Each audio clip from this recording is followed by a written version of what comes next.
Hey garden friends, and welcome back to Happy Heart Gardens. If you're new here, I am Rebecca and I garden both in South Alabama and also northern Pennsylvania. But today I am coming to you from the South Alabama garden, which is where I primarily am at. And it is coming on the end of July, so I thought it would be a great time to chat and just talk about what has happened in the garden here over the last couple months since I have talked to you guys. There's been some highs and some lows, as there always is in the gardening season. But let me show you what I got going on right now.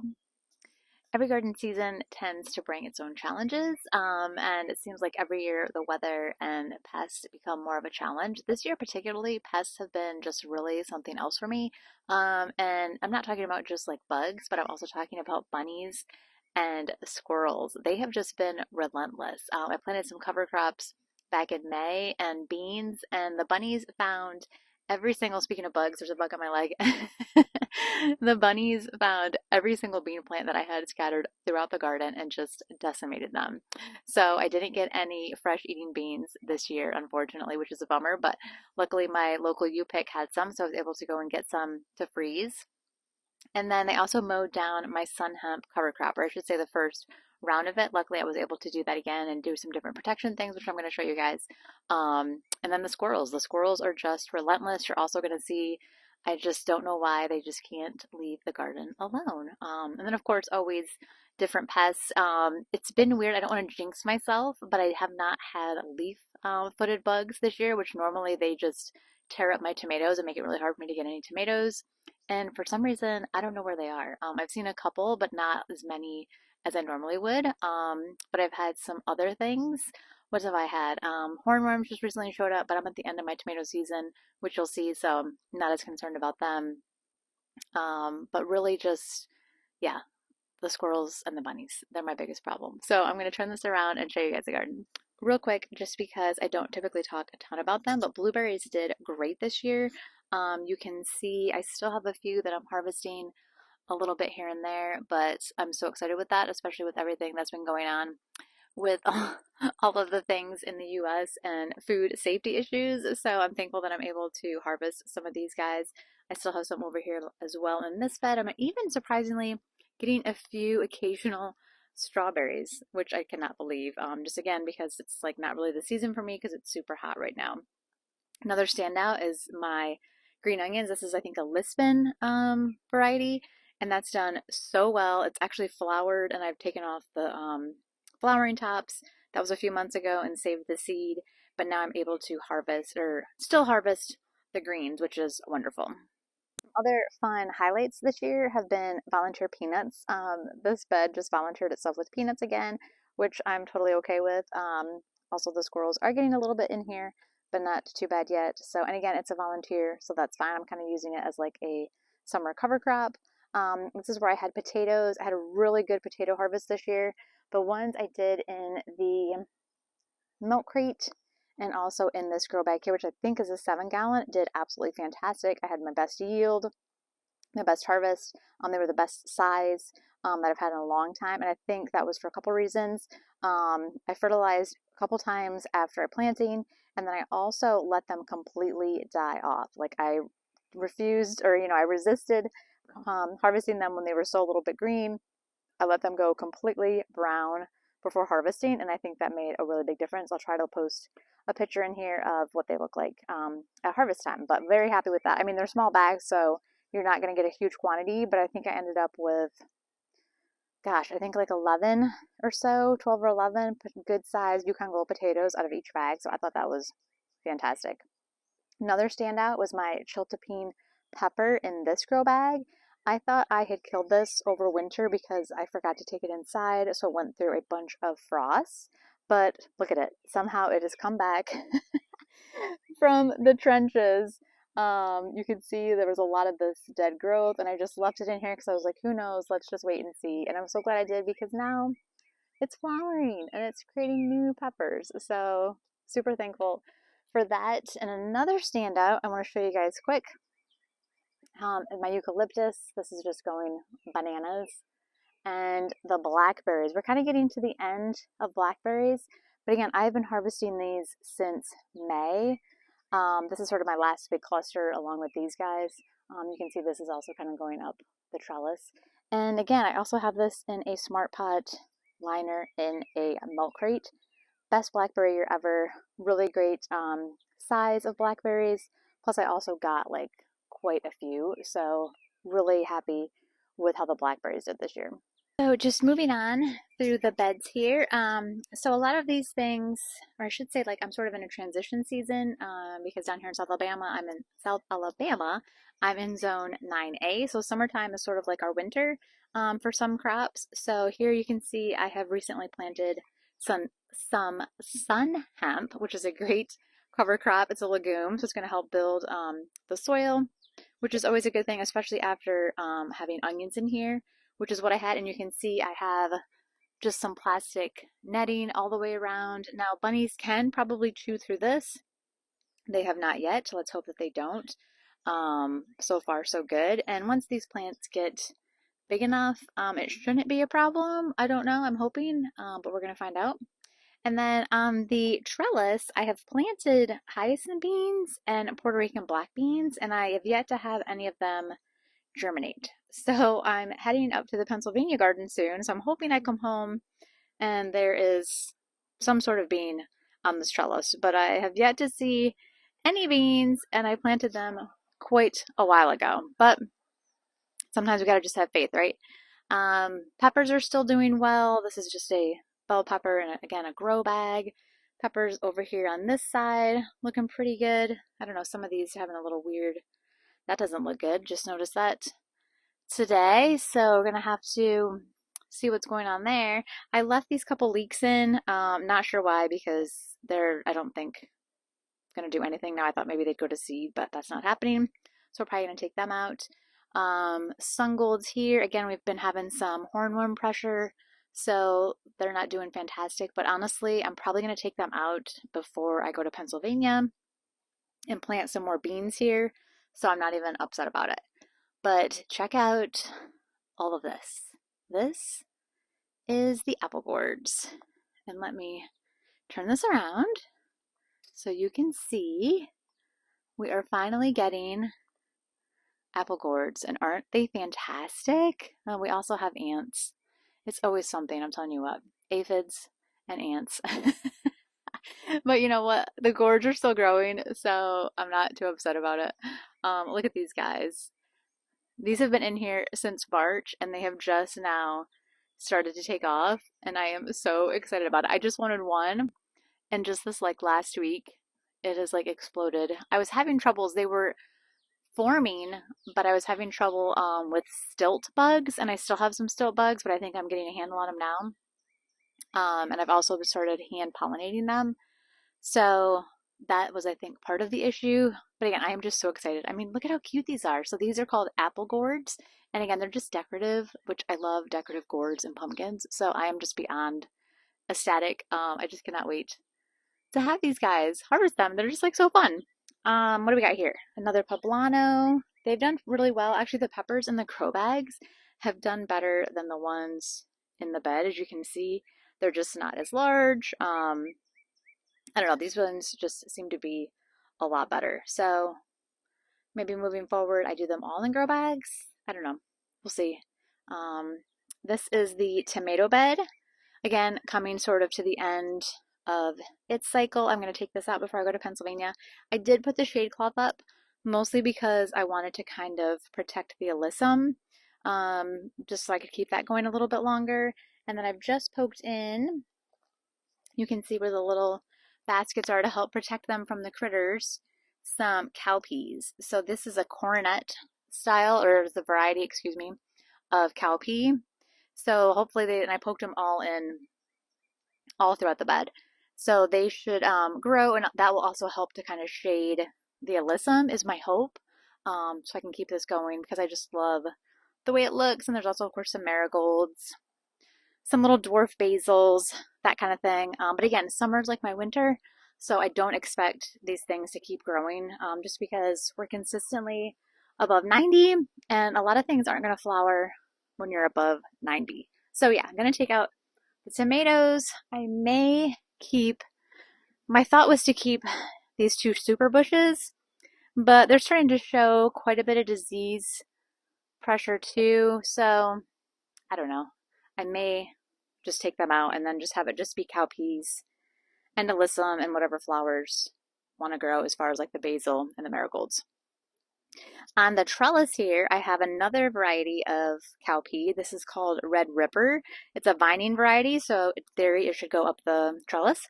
And then I also put a sweet potato in a grow bag here along with some alyssum. How beautiful is this? I love the little purple. It's so cute. So yeah, again, should go up the trellis, do its thing, all that kind of stuff. Look great. Here's another super bush tomato that just got ravaged by hornworms, but it's sending out a ton of flowers, which I cannot believe in my heat. I've been like in the hundreds, so make it make sense.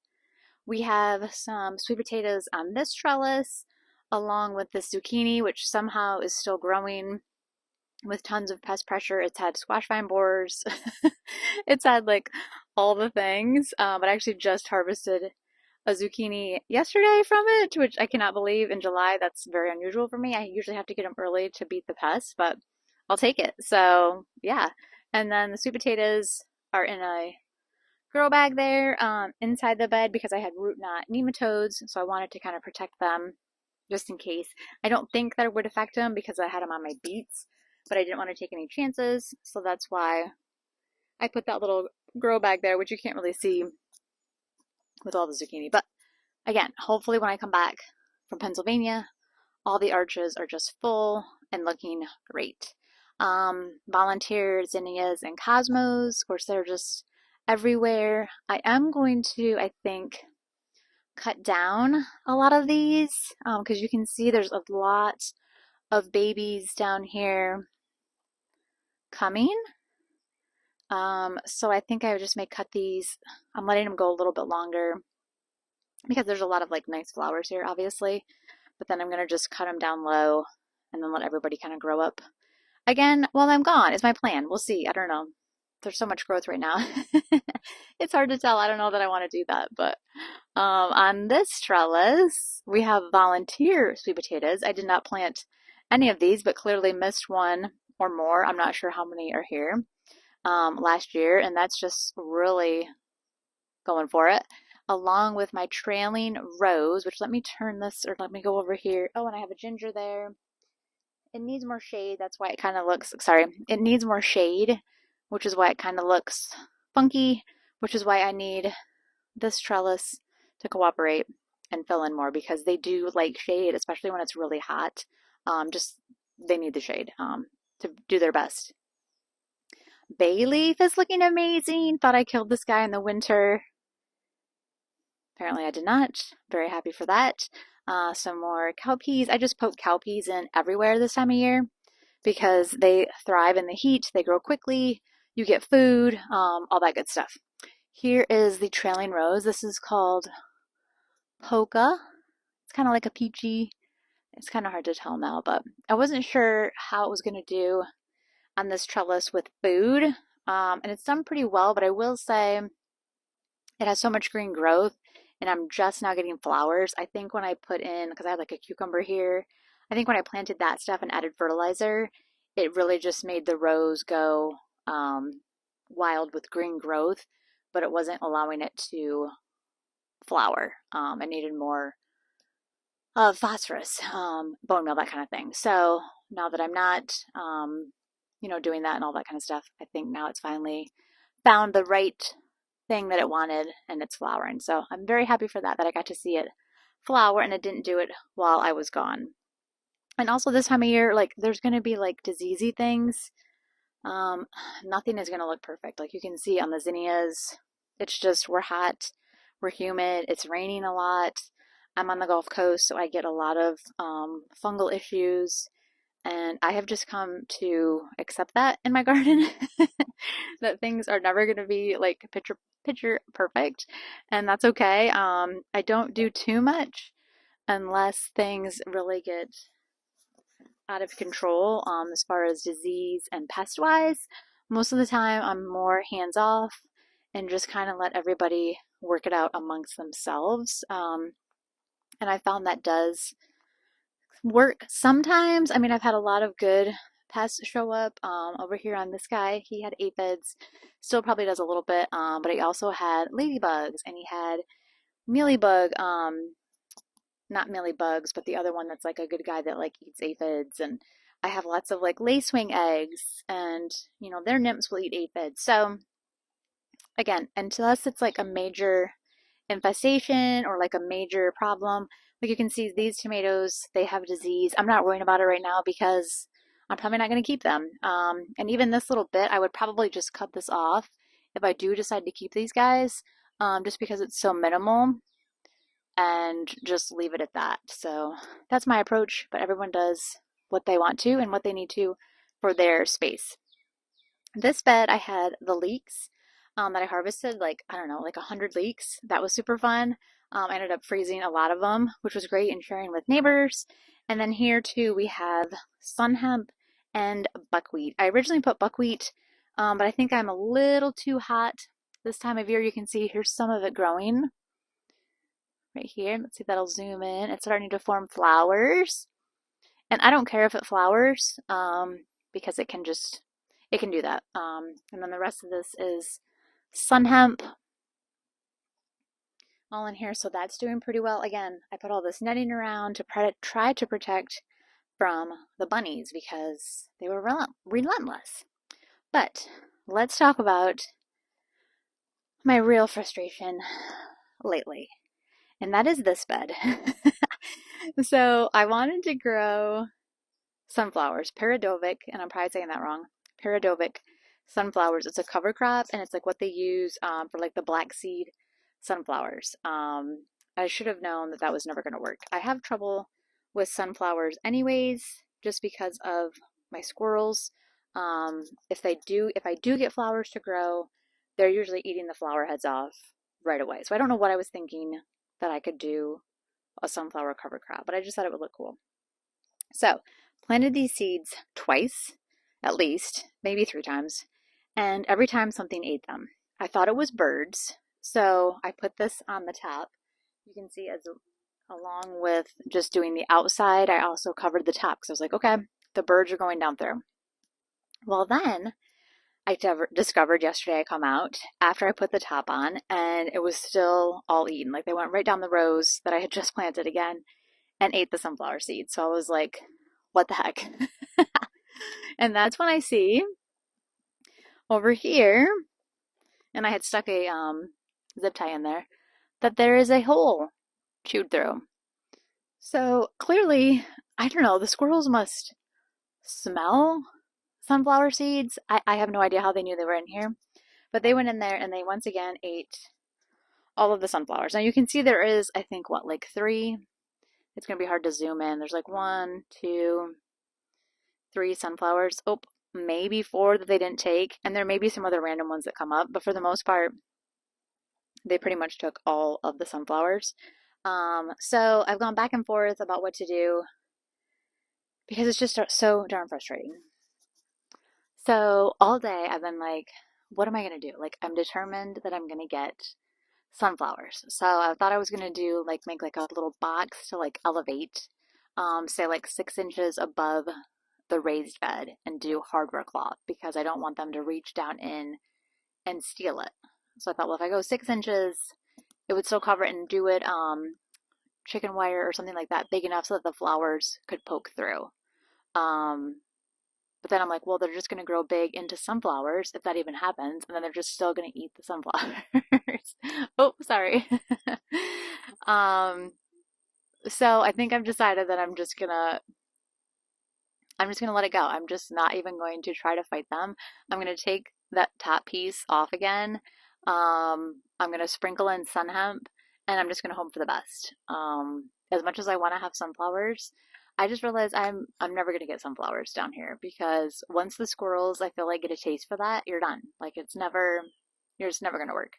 I even thought about like I could just start sunflower seeds inside and plant them out when they got bigger. But again, as soon as the flower starts to form, they just eat the flower heads. So what am I even doing unless I make like a massive box the size, or a cage the size of sunflowers that they could grow in, which then it's kind of pointless because I wanted to have them like for the birds and the bees. But anywho, gardening is nothing if not learning how to pivot and just change and adapt and maybe let go of expectations, um, just all the things. It is a great teacher and it is always teaching me something, sometimes hard lessons that I wish I don't necessarily have to learn. Like I would love to just plant and not have to worry about pests, but that's not the world that I'm living in right now. So that's what we're going to do.